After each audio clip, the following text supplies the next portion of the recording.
This channel does not promote any violent, harmful, or illegal activities. All content provided by this channel is meant for an educational purpose only. Cancer Healer Center, a new beginning. রাজ্যের আবগারি দপ্তর সূত্রে যে খবর জানকারি মিলেছে তা হচ্ছে এবারে হোলি এবং দোল মিলিয়ে একরকম মদের ফোয়ারা ছুটেছে।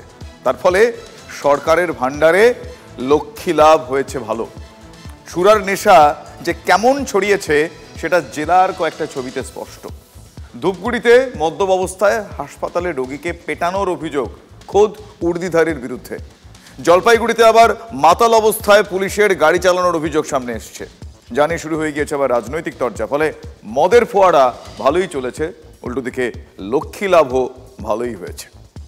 সুরার নেশায় পুলিশের মাথাও কি ঝিমঝিম করলো? অন্তত জলপাইগুড়ি থেকে তেমনই ছবি প্রকাশ্যে এলো। টলমল পায়ে পুলিশ লেখা গাড়িতে উঠছেন এক ব্যক্তি, হাতে মদের জোড়া বোতল। জানা গিয়েছে রবিবার দুপুরে ময়নাগুড়ির ব্রহ্মপুর গ্রামে এই গাড়িটি ঢোকে। তারপর নিয়ন্ত্রণ হারিয়ে আচমকায় নেমে পড়ে রাস্তার পাশে। গ্রামবাসীদের অভিযোগ গাড়ির স্টিয়ারিং এ ছিল মাতাল পুলিশ। মাল ডাল খায়া আছে, গাড়ি চালাবার পারে না, নাই পুলিশে হয়ে আছে টোল।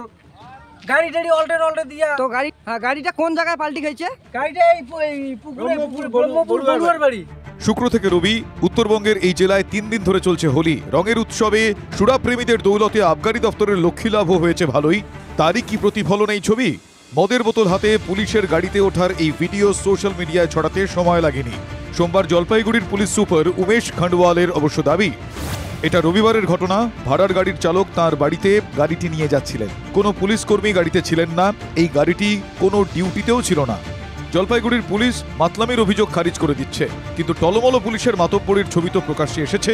সেটা জলপাইগুড়ির ধূপগুড়িতে মহকুমা হাসপাতালে মদ্যপ পুলিশ কর্মীর বিরুদ্ধে দাদাগিরির অভিযোগ।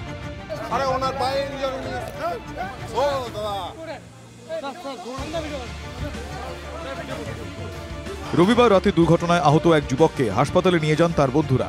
সেখানে পার্কিং নিয়ে নিরাপত্তা রক্ষীদের সঙ্গে বচসা। অভিযোগ রোগীর সঙ্গে জরুরি বিভাগের সামনে অভব্য আচরণ করেন কর্তব্যরত এক পুলিশ কর্মী। দুর্ঘটনায় আহতকে চড়থাপ্পড় থেকে ঘাড় ধাক্কা দিতেও দেখা যায় তাঁকে। ডিউটিতে থাকাকালীন পুলিশ কর্মীর এলোমেলো উর্দি ও এমন আচরণ দেখে রোগীর পরিবারের সন্দেহ হয়।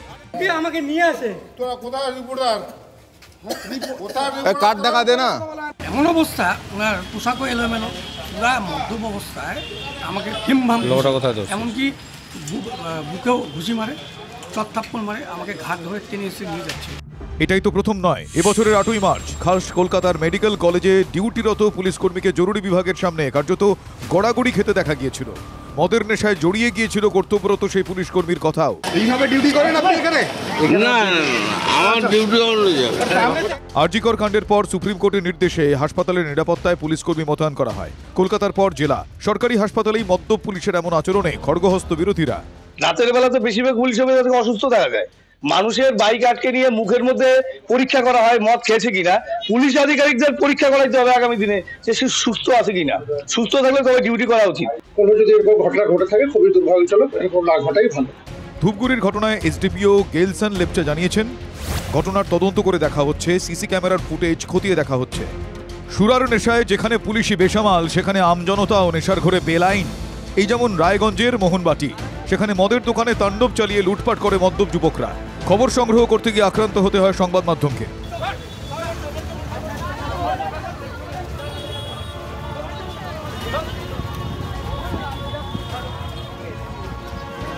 আবগারি দপ্তর সূত্রে খবর, হোলির ছুটিতে মদ বিক্রি করে ঘরে লক্ষ্মী লাভ ভালোই হয়েছে। তাই কি কোথাও পুলিশ, কোথাও জনতা, সুরার নেশায় সবাই বেপরোয়া? Bureau report, TV9 Bangla.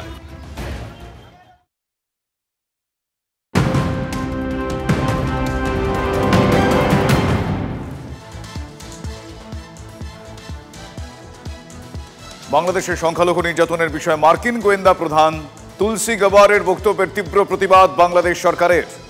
গভীর রাতে প্রেস বিজ্ঞপ্তি জারি ইউনুস প্রশাসনের। বাংলাদেশের সংখ্যালঘু নির্যাতন নিয়ে যুক্তরাষ্ট্রের গোয়েন্দা প্রধানের মন্তব্য বিভ্রান্তিকর এবং বাংলাদেশের ভাবমূর্তির জন্য ক্ষতিকর বলে জানালো ইউনুসের নেতৃত্বাধীন অন্তর্বর্তী সরকার। বিবৃতিতে আরও বলা হয়েছে যে বাংলাদেশ সন্ত্রাস ও চরমপন্থার বিরুদ্ধে লড়াইয়ে উল্লেখযোগ্য অগ্রগতি অর্জন করেছে।